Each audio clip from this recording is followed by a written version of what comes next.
Welcome, fellow knowledge seekers, to The Deep Dive. Today, we're diving headfirst into one of finance's most persistent and, frankly, most intriguing puzzles, the value premium.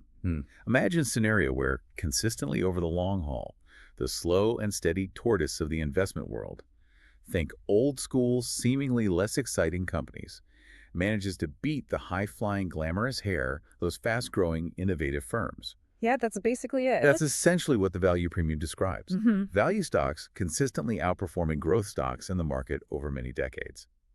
Now, if you're like most people, your intuition would tell you that growth stocks, with their dazzling future prospects, their innovative technologies, and their potential for rapid expansion, should inherently be riskier, Right. That's the common wisdom. and therefore should offer higher returns as compensation for that risk.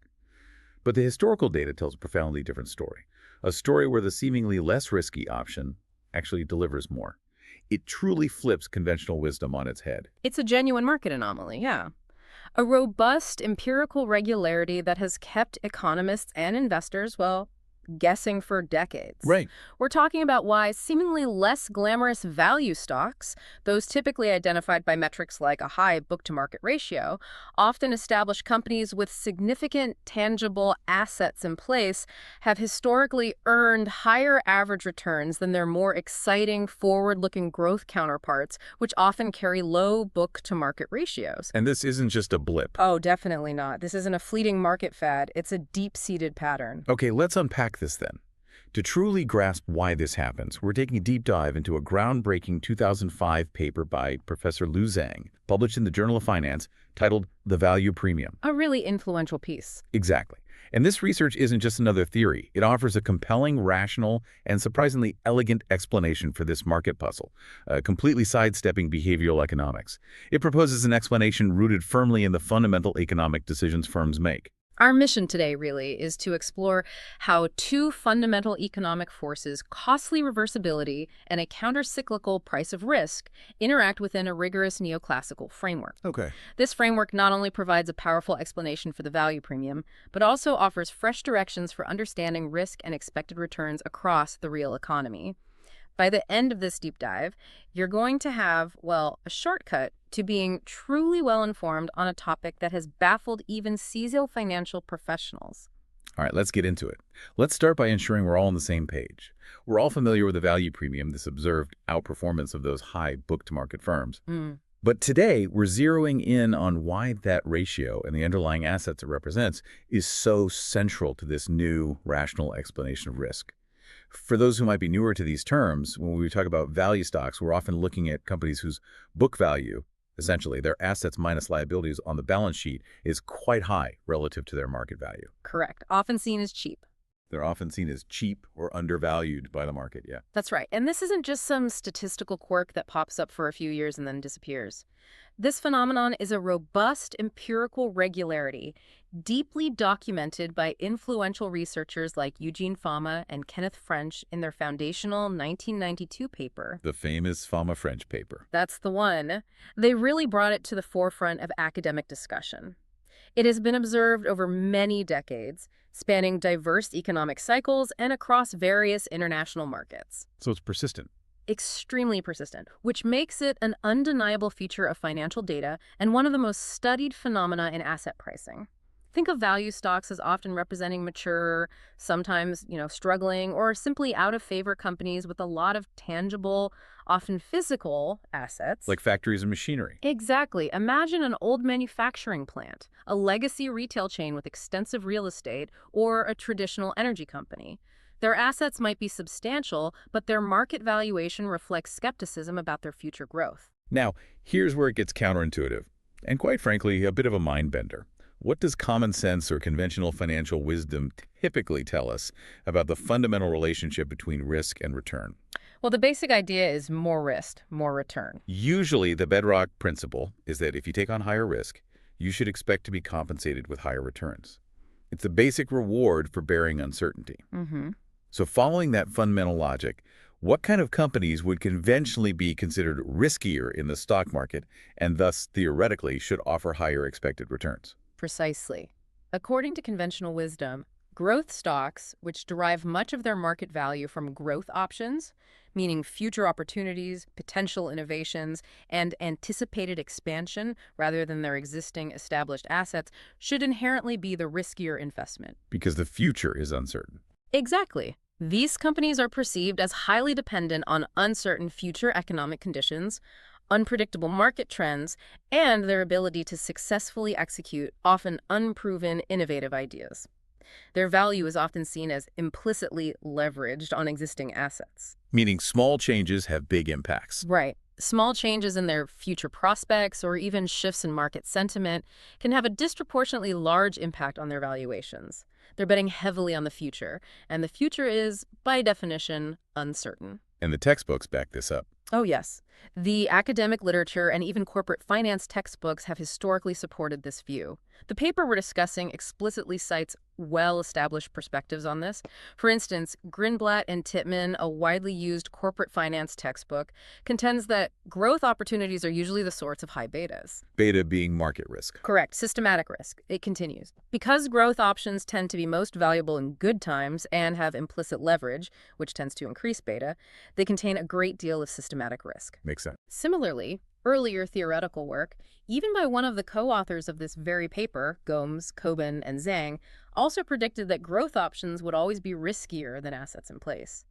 The common belief is that the further out in the future the expected cash flows are, and the more dependent they are on uncertain innovation and market acceptance, the riskier those companies become. This just makes intuitive sense to most people. So if growth stocks are seen as riskier, because their value hinges on these uncertain future conditions, making them more volatile and highly sensitive to overall market movements, they should theoretically offer higher average returns as compensation for that added risk. That's the logic. But the data, as we've repeatedly noted, shows the opposite. Value stocks historically earn more. That's the anomaly. It implies that value stocks, despite their lower perceived risk by these conventional measures, somehow deliver higher returns. This isn't just a minor discrepancy. It's a core challenge to the idea of rational, efficient markets, prompting a lot of head-scratching about whether investors are behaving irrationally or if our understanding of risk is simply incomplete. What's the biggest misconception this paper is directly challenging about our intuitive understanding of risk, then? That's a great question, and it gets right to the heart of it. This paper directly confronts that conventional wisdom head-on. It demonstrates that, contrary to what many believe and what has been taught in corporate finance for years, assets in place, which are the defining characteristic of value firms, are actually much riskier than growth options, the hallmark of growth firms. Much riskier. And critically, this heightened risk for value firms becomes particularly pronounced during economic downturns. The biggest misconception it challenges is that tangible existing assets automatically equate to lower risk. It suggests we need to look deeper at how those assets behave under different economic conditions, especially when things go south. Here's where it gets really interesting and genuinely challenges our financial intuition. How can the seemingly mundane, established, and tangible assets of a value company, like a factory that's already built or equipment that's already paid for, possibly be riskier than the speculative, future-oriented, and often intangible assets of a growth company, like a new software product still in development or an unproven biotech drug? Right. This fundamentally challenges our preconceived notions and assumptions about risk in financial markets. It forces us to reconsider what we mean by risk and how it truly manifests in the real economy, pushing beyond just volatility or the long-term nature of cash flows. Exactly. To tackle this deep-seated anomaly, the paper constructs its explanation using a neoclassical framework with rational expectations and competitive equilibrium. Okay, that sounds formal. It is, but think of it as a highly rigorous, internally consistent economic model, akin to the frameworks developed by Nobel laureates Kydland and Prescott and by Long and Plosser. In such a model, all economic agents, in this case firms, make optimal decisions based on fundamental economic principles, seeking to maximize their value in a competitive environment. So no psychology involved. Right. This means no psychological biases, no irrational investor behavior, and no market imperfections are invoked as primary drivers. It's a world where everyone acts rationally based on economic fundamentals. For those of us who might not have their economics textbooks immediately at hand, what was the core breakthrough or the fundamental strength these Nobel-winning frameworks brought that makes them so suitable for tackling a deep financial puzzle like the value premium? That's an excellent point. The real strength of these models, often referred to as dynamic stochastic general equilibrium or DSGE models, is their ability to link microeconomic decisions, like a firm's choice to invest or disinvest, to macroeconomic outcomes. Like the whole economy's performance. Exactly, like aggregate productivity or the overall price of risk, without relying on arbitrary assumptions. They're built from the ground up, starting with consumer preferences and production technologies. First principles. Yes. This approach is crucial because it connects risk and expected returns directly to economic primitives, the most basic building blocks of an economy. It aims to explain market phenomena from these first principles rather than resorting to behavioral explanations. Which makes it more robust. Arguably, yes. This robust first principles methodology makes the conclusions derived from the model deeply rooted in how the real economy actually functions, offering a more fundamental and arguably more stable explanation for financial market patterns. It's like building an entire ecosystem from the basic laws of physics rather than just observing how the animals behave. So this isn't just a clever theory. It's an attempt to understand the fundamental determinants of why assets behave the way they do, using rigorous economic principles. It's about uncovering foundational truths rather than just describing surface-level phenomena. This approach truly highlights the joy of discovering those underlying economic laws that govern market behavior. Yeah. It's like discovering the physics behind why something falls, rather than just observing that it does, and then applying that physics to explain something as complex as a financial market anomaly. Well put. Okay, let's dive into the first core concept that drives this explanation: costly reversibility. What does that mean in practical terms for a business, and how does it relate to capital investment? Costly reversibility refers to a fundamental asymmetry in the costs firms face when adjusting their capital stock. Simply put, it is generally much more expensive and difficult for a firm to cut capital. Think about trying to sell off specialized machinery that's only useful for one type of production, or closing down an entire factory. Huge costs involved there. Exactly. Dealing with severance, environmental cleanup, demolition costs. These are often significantly more burdensome than the costs associated with expanding capital, like building a new wing for a factory, acquiring new off-the-shelf equipment, or investing in new projects during good times. So shrinking is harder than growing. Much harder, often. Disinvestment often involves large transaction costs, specialized asset sales at a loss, or even having to write off assets entirely. And there's research backing this up. Oh, yes. The paper grounds this concept in existing, robust economic research. It cites Abel and Eberle for the rigorous theoretical foundation of optimal investment decisions under costly reversibility. For empirical evidence, it points to studies like Ramy and Shapiro, which provide direct, real-world observations of these costly frictions in action, particularly in industries undergoing significant contraction. How does the model capture this? The model formalizes this using an asymmetric and quadratic adjustment cost function. This means the cost coefficient for disinvestment, denoted as theta minus, is explicitly said to be significantly higher than for investment, theta plus IPA plus. How much higher? In the benchmark calibration, for instance, eta is calibrated to be 10 times higher than 8 plus. Wow, 10 times. When we say O is 10 times OPA plus O, that's a very specific number. Can you paint a more tangible picture for us? What kind of real-world costs or market realities would lead to such a dramatic difference between the cost of cutting capital versus adding it? What does that 10x ratio feel like for a company? Well, that 10x ratio signifies a huge practical hurdle.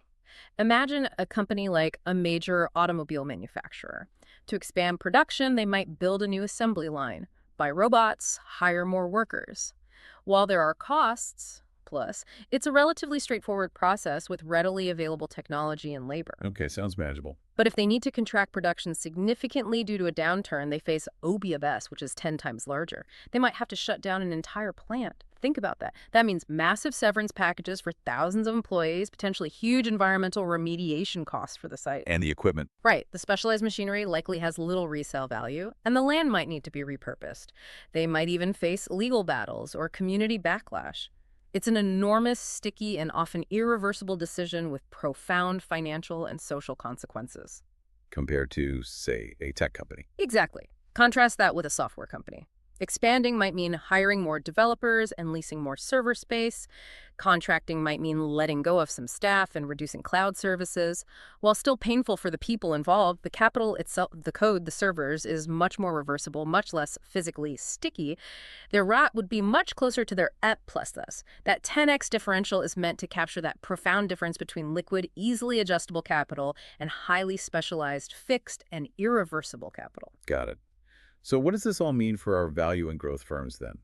How does this fundamental asymmetry in capital adjustment costs impact them differently, especially when the overall economy shifts from good times to bad, or vice versa? Right. Let's consider the two scenarios. In bad times, when there's an economic downturn or aggregate productivity is low, imagine a value firm. By definition, these firms already have a lot of assets in place. Large, established factories, specialized equipment, expensive infrastructure. All that stuff that's hard to get rid of. Precisely. If the economy turns bad, some of this capital inevitably becomes unproductive. Machines sit idle, factories run at half capacity, or even sit completely empty. Due to costly reversibility, it's very expensive and difficult for these value firms to quickly or efficiently reduce their capital stock. They're stuck. They are essentially stuck with unproductive assets that still incur costs maintenance, property taxes, and generate little revenue. This inflexibility means their profits and returns will cover more with economic downturns, meaning they'll fall sharply and dramatically when the economy struggles, making them inherently riskier during these periods. And dividends suffer too. Yes, their dividends won't be as smooth because they can't easily shed these fixed costs or unproductive assets. They're locked in. Okay, that's bad times. What about good times? Now, in contrast, in good times, when aggregate productivity is high, growth firms are focused on expanding to capitalize on favorable economic conditions and future opportunities. While they certainly face adjustment costs for expanding capital, these costs, plus, are significantly lower than the costs of cutting capital that value firms face in a downturn. Easier to grow than shrink. Relatively speaking, yes. Expanding capital is relatively easier and less penalized, especially for firms focused on, say, intangible assets or services. Value firms, whose previously unproductive capital now becomes productive again, face less urgency to expand new capital or are simply trying to make their existing assets more efficient. So the risk difference changes. Exactly. The crucial net effect of this asymmetry is a high dispersion of risk between value and growth strategies in bad times, where value is much riskier, but a low or even negative dispersion in good times because growth firms are actively and relatively easily growing their capital base. That's a key insight. It also provides an explanation for something that has long been observed. Why the unconditional risk dispersion between value and growth, meaning the average risk difference over all economic conditions, can sometimes appear deceptively low in overall averages. So the core insight here is that those tangible, seemingly safe assets of a value firm become their biggest liability, precisely when the economy tanks, trapping them with unproductive capital. Is that why the average risk difference doesn't always jump out at you? Precisely. The model confirms that bad times, characterized by significant disinvestment and high risk for value firms, occur less often and last for shorter periods than good times. Right. Recessions are shorter than expansions, usually. Exactly. This leads to a lower unconditional dispersion of risk between value and growth over the entire business cycle. Because the periods of high positive dispersion, where value is much riskier during bad times, are less frequent and shorter-lived than the more common and longer periods of low or even negative dispersion that characterize good economic times, the overall average spread in risk doesn't always appear dramatic. It's like averaging spikes and valleys. Kind of, yes. It's like weighing a few intense, painful spikes against many milder, calmer periods. The average smooths it out. Okay, that covers costly reversibility. We've seen how value firms can get bogged down, almost literally, with their physical assets when times are tough. But that's only half the story of why they offer a premium. That's right. Now let's layer on the second, equally powerful force. The market's own mood swings, or what we call the counter-cyclical price of risk. What exactly is the price of risk in financial terms, and what does it mean for it to be countercyclical? And for those of us who might find this a bit technical, can you give us the true ELI5 version of the pricing kernel? Absolutely. The price of risk is simply the additional compensation that investors demand for bearing a unit of systematic risk. Risk you can't diversify away. Exactly. It's the extra expected return you require for holding a risky asset compared to a risk-free one. If you're taking on more uncertainty that cannot be diversified away, you expect to be paid for it. Okay, and Countercyclical. Countercyclical means that this price of risk is higher during bad economic times. Think recessions, market slumps, periods of high uncertainty, or when people are generally more pessimistic and fearful, and lower during good economic times like expansions, bull markets, or periods of widespread optimism and confidence. So when times are bad, people demand more reward for taking risks. Precisely. In essence, people are more risk-averse and less demand more compensation for risk when the economy is struggling. Got it. Now, the pricing kernel, ELI5 version. Okay, the stochastic discount factor, or pricing kernel, think of it as a universal risk-o-meter and time-value converter all rolled into one. A converter. Yeah, it's a theoretical construct that tells you how much less a future dollar is worth today.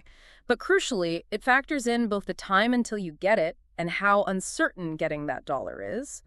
And even more crucially, it tells you this value while varying with the overall economic mood. So it changes depending on the economy. Yes.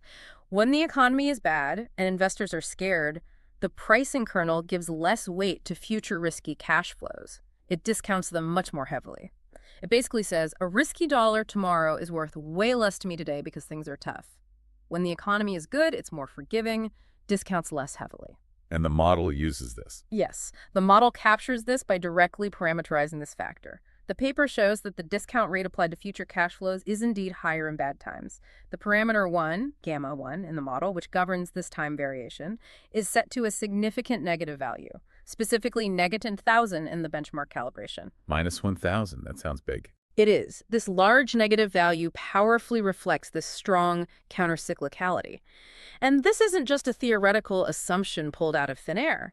Empirical evidence from studies like Lettow and Ludvigsen strongly suggests that the price of risk indeed varies over the business cycle in precisely this countercyclical way. Right. It's a well-established phenomenon. So if I'm understanding this correctly, we have two powerful forces aligning perfectly, almost like a celestial convergence. First, value firms become inherently riskier, largely due to their capital inflexibility, specifically in bad economic times. And second, investors demand a much higher premium for any risk during those very same bad economic times. This sounds like a perfect storm, a recipe for a significant value premium to emerge. That's exactly the core mechanism. It's like being asked to pay a higher price for an umbrella just when it starts raining hardest, and you happen to be caught without one and can't easily find shelter. The cost of being unprepared or inflexible in bad times gets magnified by the market's heightened fear. That's a great analogy. What's truly fascinating here is how these two fundamental forces, costly reversibility and the countercyclical price of risk, don't just exist side by side, but interact and amplify each other in a deeply synergistic way, thereby creating the value premium. It's the interaction that matters. Yes. The expected value premium, according to the model, is essentially the risk dispersion between value and growth, which arises from costly reversibility multiplied by the price of risk, which is countercyclical. It's their combined effect that is so powerful and explains the magnitude of the premium. This is the core aha moment, isn't it? It's not enough for value firms to be inflexible on their own. Their inflexibility has to be particularly painful when the market is most sensitive to risk and demanding the highest compensation for it. It's that synchronization, that timing of when value is most vulnerable and when investors are most risk-averse that truly drives the premium. But if that's the core aha moment, how do we reconcile that with moments in the market where growth does seem to significantly outperform value for extended periods? Does the model account for those fluctuations, or is it strictly about the long-term average? Oh, that's a critical point. And the model absolutely accounts for those fluctuations. In fact, it helps explain them. How so? The model doesn't say value always outperforms. It explains the average premium over the long run. Periods of growth outperformance often coincide with good economic times, when, as we discussed, the risk dispersion between value and growth is low or even negative. Because value's assets are productive again and growth is expanding easily. Right. And crucially, the price of risk is also low in good times. So in those periods, the perfect storm for value isn't brewing. The conditions aren't aligned. That allows growth stocks with their potential to shine. But then, when the economy inevitably hits a rough patch, the conditions, high risk dispersion and high price of risk align again for value to reassert its premium. The long-term average value premium is a result of these cyclical shifts. That makes sense. It's not constant, it's cyclical. Exactly. Let's trace this mechanism in action again, starting with bad times when aggregate productivity is low. During economic downturns, firms face gloomier prospects for their output and future earnings. Everyone tightens their belts. Right. And the time-varying price of risk means that investors' required discount rates for future cash flows are significantly higher across the board, which leads to lower expected continuation values for firms in general. Future profits are worth less today. This higher discount rate intensifies the incentive for value firms already burdened with unproductive capital to disinvest and reduce their capital stock. They really want to shed these liabilities. But they can't easily. Exactly. However, due to costly reversibility, these value firms face incredibly steep adjustment costs if they try to cut capital quickly. They are, in effect, stuck with more unproductive assets than they'd like, making them extremely inflexible. So their earnings tank. Yes, this inflexibility means their dividends and returns cannot be smoothed out. Instead, they will vary much more dramatically with the negative aggregate economic shocks. Their earnings plummet when the economy falters. Thus, value firms become inherently riskier than growth firms precisely in bad times because their operational inflexibility directly exposes them to the downturn. They have no easy escape. And that's when risk costs the most. Precisely. And crucially, because the price of risk is also high during these bad times, investors are particularly risk-averse and demand high compensation for any risk they bear. This heightened risk for value stocks translates into a significantly higher expected return for them. The market demands more from value stocks because their risk is most pronounced exactly when risk is most expensive, when investors' utility from consumption is lowest. It's that double whammy that creates the powerful premium. Okay, double whammy in bad times. What about good times again? In contrast, in good times, when aggregate productivity is high, economic prospects are bright. Growth firms are actively investing, but as we discussed, expanding capital is comparatively easier and less costly due to MET plus being significantly lower than MET. Right. The price of risk is also lower during good times, as investors are less risk-averse and more willing to take on risk for less compensation. In this environment, the risk dispersion between value and growth firms is either low or even negative, as value firms' existing capital becomes productive again. The less risk difference, and risk is cheaper anyway. Exactly.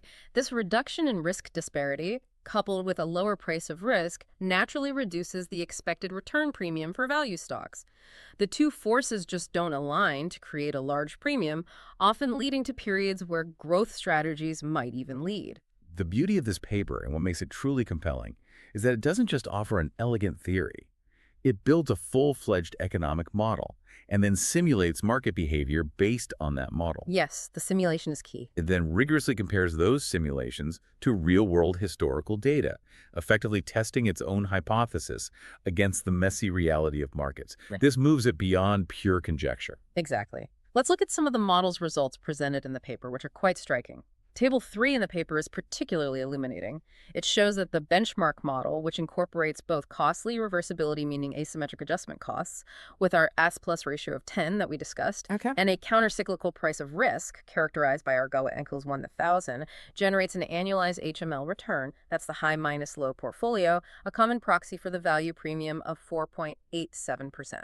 And the real-world number. This figure is remarkably close to the historical data's observed average of 4.68%. Wow, that's really close. It is. This is a powerful demonstration of the model's ability to replicate a key empirical regularity that other models have struggled with. What about models without these features? Right, now compare this to alternative model specifications shown in Panel B of Table 3. If you look at Model 1, which assumes symmetric adjustment costs, so FF plus IFE1, meaning it's just as costly to expand as to contract, and a constant price of risk, ATHICO 1 equals 0. The simple case. Yes, the simple sort of naive case. It yields a much smaller annualized value premium of just 2.19%. Less than half. Less than half of what's observed in the data. This tells us that neither factor alone, nor a combination without the proper dynamics, can explain the premium. Then, if we consider Model 2, which introduces asymmetry in adjustment costs, the AFE plus ratio of 10, but still assumes a constant price of risk, AFE1 is 0. So one piece, but not the other. Exactly. It does slightly better, producing a value premium of 2.54%. While an improvement over Model 1, it's still significantly lower than the historical data and the benchmark model. So you need both. Yes, this clearly indicates that both costly reversibility and a countercyclical price of risk are necessary ingredients, and they need to interact in the specific way the model proposes. This comparative analysis in the paper truly drives home the point. It clearly demonstrates that both asymmetric adjustment costs, which represent costly reversibility, and a time-varying countercyclical price of risk are indispensable for generating a value premium of the correct magnitude, consistent with historical market data. And you can see it visually, too. You can really see this visually in Figure 4 in the paper. It plots the expected value premium and the value spread, the book-to-market difference, across different aggregate productivity levels. The solid lines representing the benchmark model show a dramatic surge in both premium and spread in bad economic times, which are characterized by low aggregate productivity. The surge is undeniable there. This powerful effect is largely absent or greatly diminished in the other, incomplete models. It's like watching a symphony where if you remove the string section or the brass, it just doesn't sound right. You need all the instruments playing in harmony. That's a good analogy. This leads directly to the core idea of risk as inflexibility. The paper argues convincingly that the systematic risk of a firm, and therefore its expected return, is inversely related to its flexibility in using capital investment to smooth its dividend stream against exogenous economic shocks. Less flexible means more risky. Essentially, yes. The higher the adjustment costs a firm faces, the less flexibility it has to adapt its capital stock, whether by expanding or contracting. This lack of flexibility directly translates to riskier returns, especially when aggregate shocks are negative because the firm cannot easily adjust its cost structure. So value firms are riskier because they're inflexible when it matters most. Exactly. Value firms are riskier because their assets are less flexible in bad times, meaning their cash flows are more exposed to macroeconomic downturns and, crucially, they cannot easily escape this exposure. It makes so much sense when you frame it as risk as inflexibility. Imagine a company with a massive specialized factory that's optimized for a very specific, unchanging production process, like a traditional auto manufacturer or a steel mill. This is a classic value firm with substantial assets in place. Right. In a deep economic downturn, they can't easily shrink that factory, convert it to other uses, or sell off its specialized components without incurring huge, painful losses. This makes them incredibly vulnerable. It's almost like being stuck with a landline in an era of smartphones during a crisis. Yeah. So if value firms are the landlines in this analogy, what's the equivalent capital for a more agile, growth-oriented company, perhaps a software firm or a cutting-edge biotech company? And how does this reversibility differ? That's a perfect way to put it. For a growth firm, their capital might be intellectual property, highly skilled human capital, or flexible cloud computing infrastructure. Things you can change more easily. Much more easily, often. If the market shifts, a software company can often repurpose its code, its developers can pivot to new projects, and cloud resources can be scaled up or down relatively easily. Their costs of reversibility are much lower. Like a smartphone app you can update. Exactly. Their capital is more like a modular, reconfigurable smartphone system rather than a fixed landline. This allows them to adapt more quickly to negative shocks, such as a sudden drop in demand for a particular product, making them comparatively less risky during downturns. So the analogy highlights that capital isn't just about physical assets, it's about the inherent flexibility and adaptability of a firm's core resources. Okay, so the model explains the premium. Does it tell us anything else? Oh, definitely. The model's implications extend far beyond just explaining stock returns for individual companies. It also confirms several existing empirical regularities related to broader firm characteristics. Like what? For instance, consistent with the findings of Fama and French back in '95, the model shows that a firm's book-to-market ratio is strongly associated with persistent differences in profitability. So growth firms are generally more profitable. On average, yes. Growth firms, which have low book-to-market ratios, are on average more profitable than value firms, both before and after they're categorized into portfolios. This persistent difference in profitability within the model is driven by the mean reverting nature of firm-level idiosyncratic productivity. Meaning individual company performance tends towards average over time. Right, but there are always firms with above or below average productivity at any given point. And here's where it gets really interesting. Because the model then connects this inherent profitability difference directly to corporate investment decisions across economic cycles. It's not just that profitable firms are growth firms, but that their profitability and valuation directly drive specific, observable investment behaviors. This is a crucial innovation, as it links the financial phenomena back to real economic activity. Exactly. This endogenous link between profitability and investment is a crucial departure and innovation of this model, setting it apart from some earlier theoretical frameworks that might simplify these decisions. It leads to a clear and testable prediction. Hypothesis 1. Which is? Value firms disinvest more and incur higher adjustment costs than growth firms in bad times, and growth firms invest more and incur higher adjustment costs than value firms in good times. So predicts investment behavior based on type and economic cycle. Precisely. This means that the model predicts a dynamic, optimal response of firms' capital decisions to their underlying productivity and the aggregate economic state. During downturns, value firms want to shrink but pay a heavy price to do so, while growth firms, in good times, aggressively expand, incurring their own, albeit lower, adjustment costs for that expansion. And this was different from previous models. Yes, it stands in contrast to earlier models like Gomes et al., which, for analytical tractability, assumed equal growth options across firms. That led to some counterfactual predictions, like about growth firms' dividend payouts. This model directly shows that growth firms do invest more and grow faster, aligning perfectly with empirical observations.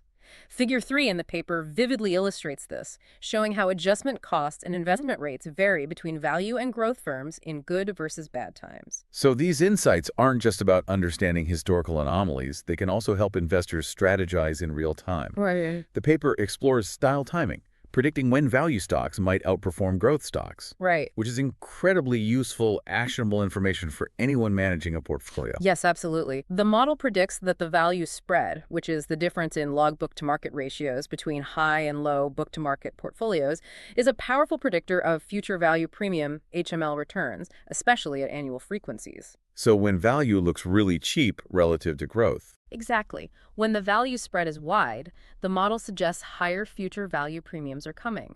Additionally, the earnings growth spread, which is the difference in return on book equity between value and growth firms, also has significant predictive power. And this matches other research. Yes, these findings are consistent with empirical work by researchers like Asness et al. And Cohen et al., adding further external validation to the model's predictions. Table V, Panel A, clearly shows these predictive relationships with significant t-statistics and r-squared values indicating their statistical robustness. Okay, that's useful for timing. Any brand new predictions? Yes, and critically, the model also yields a new, specific, and refutable prediction that hadn't been widely tested at the time of publication. Hypothesis 2. The expected value premium is countercyclical. Meaning it goes up when the economy goes down. Exactly. This means the model predicts that the value premium should be higher during economic downturns and recessions, showing a negative correlation with aggregate productivity. When the economy is struggling, the value premium should be strong, offering a greater reward. When the economy is booming, it should be weaker. That's a specific, testable idea. Yes, it is. A specific, testable hypothesis that encourages future empirical research, giving academics and practitioners a clear direction to investigate. The correlation matrix in Table V, Panel B, confirms this negative correlation between HML returns and aggregate productivity within the model's simulation. This is a powerful, actionable insight for investors, suggesting a potential strategy for style timing. That's fascinating. Knowing that the value premium itself is countercyclical offers a potent tool for investors. It means you don't just passively accept the premium. You can anticipate when it's likely to be strongest, which could be invaluable for rebalancing portfolios or making strategic allocations. Beyond individual stocks, what about the cost of capital for entire industries?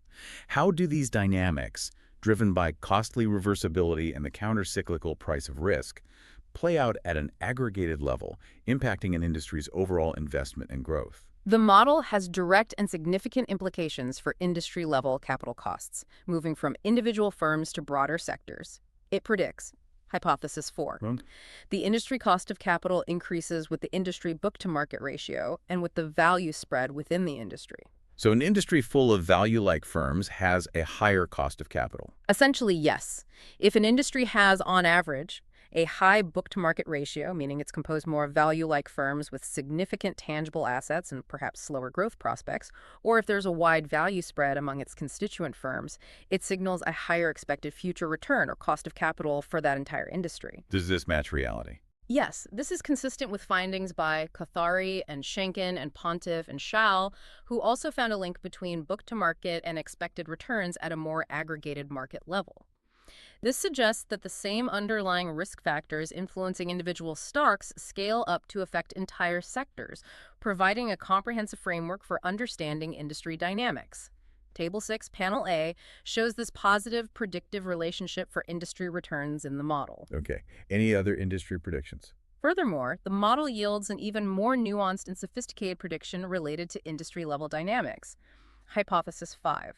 This sounds complicated. It is a bit of a mouthful, yes. Yeah. The industry cost of capital increases with measures of cross-sectional dispersion of returns within the industry. The magnitude of this correlation increases with the inverse price elasticity of demand for the industry product. Whoa, okay. Break that down. Dispersion of returns, elasticity. Yeah. Right.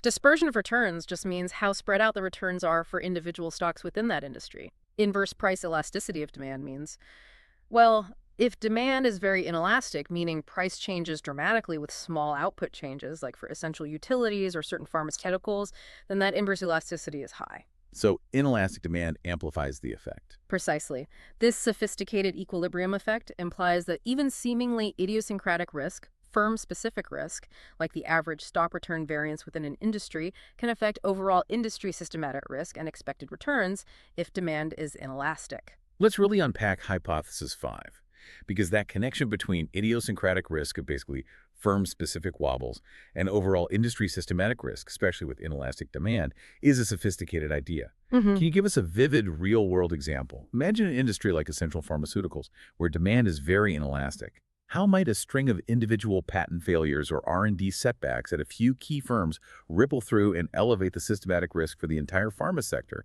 even for companies not directly affected by those failures? Excellent question. Let's use that pharmaceutical example. Imagine an industry where demand for its products is highly inelastic, people need these drugs, and prices, well, less of a factor within limits. Right. Life-saving stuff. Now, suppose several individual pharmaceutical firms within this sector face idiosyncratic shocks. A few clinical trials fail unexpectedly, a couple of major patents expire sooner than planned, or manufacturing quality issues hit some key players, taking their products off the market temporarily. Okay. Individual company problems. Individually, these are firm-specific issues, bad luck for them. However, because demand for the aggregate industry output, the total supply of these essential drugs, is inelastic, even small reductions in the total supply to the market due to these individual firm failures or setbacks can lead to a disproportionately large increase in equilibrium prices for the remaining successful firms or for alternative treatments. Supply drops, prices spike because people still need the drugs. Exactly. This price increase, driven by the inelastic demand, then affects the overall aggregate output and pricing dynamics of the entire industry. What happens then is that the covariation of the entire industry's cash flows with the overall economy becomes higher. Why higher? Because these idiosyncratic shocks are now impacting the aggregate price level in a magnified way due to that inelastic demand. The whole industry's profitability becomes more sensitive to these aggregate effects. This makes the entire industry appear riskier from a systematic perspective, raising its overall cost of capital. So individual bad luck becomes industry-wide risk. In a sense, yes. What starts as a firm-specific wobble can, through the lens of inelastic demand and these general equilibrium effects, transform into a component of systematic risk for the whole sector. This could potentially explain observations like Goyle and Santa Clara, who found a link between average stock variance and market returns, suggesting that even micro-level volatility can have macro-level implications. Table 6, Panel C, provides empirical support for this intriguing prediction within the model. That's incredibly powerful. It suggests that even firm-specific details, when aggregated and viewed through the lens of market demand elasticity, can have a macro market impact, particularly depending on how sensitive consumer demand is to price changes within that industry. It's a fantastic example of how micro-level dynamics can scale up to influence macro-level outcomes and asset prices. It really highlights the richness of the framework. And, it's important to highlight the fundamental nature of this explanation for the value premium. The paper emphasizes that its core mechanism, costly reversibility, is a technological friction. Meaning it's about the physical process. Yes, it relates to the physical and operational reality of adjusting capital, the actual production process, and how firms manage their physical assets. This contrasts sharply with other popular explanations, such as the distress hypothesis proposed by Fama and French back in the 90s. Which said value stocks are risking because they might go bankrupt. Essentially, yes. That view suggests value stocks are riskier primarily because they represent firms in financial distress, meaning they're on the verge of bankruptcy or have severe balance sheet problems. Now, while financial distress can certainly play a role in a firm's risk profile, this model offers a deeper, more fundamental explanation rooted in the very processes of production, investment, and capital adjustment, rather than just balance sheet issues or a company's financial health. This distinction is significant. It moves the conversation from focusing primarily on a company's financial health or balance sheet issues to the fundamental operational physics of how a business adapts its physical assets. Right. This, to me, offers a potentially more robust and enduring explanation for the value premium, as it ties directly into the real economic activity and choices of firms, rather than just financial accounting or market sentiment. It gives us a more foundational understanding of why this premium exists. I think that's a fair assessment. What an incredible deep dive. We've taken a stack of sources, primarily a single, highly influential paper by Lu Zhang, and uncovered a powerful, rational explanation for one of finance's biggest puzzles, the value premium. It's not about irrational investors, but about how fundamental economic forces shape risk and return in a very predictable and, well, understandable way. We've seen how what looks like a simple market anomaly is actually a manifestation of deep economic principles. Absolutely. This deep dive really shows that value stocks are genuinely riskier than growth stocks, not because of a gut feeling, some behavioral bias, or merely their perceived financial distress. But because of the economics. Right, but due to the intricate interplay of two deeply economic principles, the costly reversibility of capital, which deprives value firms of flexibility in adapting to economic shocks, and a countercyclical price of risk, which makes that inflexibility most penalizing during economic downturns when investors demand the highest compensation for bearing any risk. It's a really elegant solution to a long-standing mystery. This offers a robust, first principles framework for understanding why value stocks deliver higher returns over the long run. It provides a far more nuanced and sophisticated understanding of risk itself, particularly how risk manifests differently in various economic environments and for different types of corporate assets. Yeah, it redefines risk in a way. This deep dive truly arms you with a sophisticated lens to view market dynamics and the underlying fundamental forces at play, giving you a deeper appreciation for the interplay between real economic activity and financial market outcomes. Indeed. The model's rich set of predictions, like the countercyclical nature of the expected value premium, the predictability of HML returns by the value spread, and the fascinating link between industry capital costs and internal value spreads. All those testable hypotheses. Exactly. They offer intriguing avenues for future empirical research and practical application for investors and analysts alike. It's a testament to the power of structural models in finance to connect observable market phenomena to underlying economic realities and provide genuinely new insights. So, armed with these insights, here's a provocative thought for you to mull over. How might you reevaluate what truly constitutes risk in different economic environments, not just at the firm level, but also when looking at entire industries and their capacity to adapt? How might the flexibility or inflexibility of capital in various sectors, from heavy manufacturing to cutting-edge tech, shape their returns during the next economic shift or downturn? And what does that mean for how you construct a robust, resilient portfolio? Yeah. Something to ponder as you continue your own deep dives into the world around you.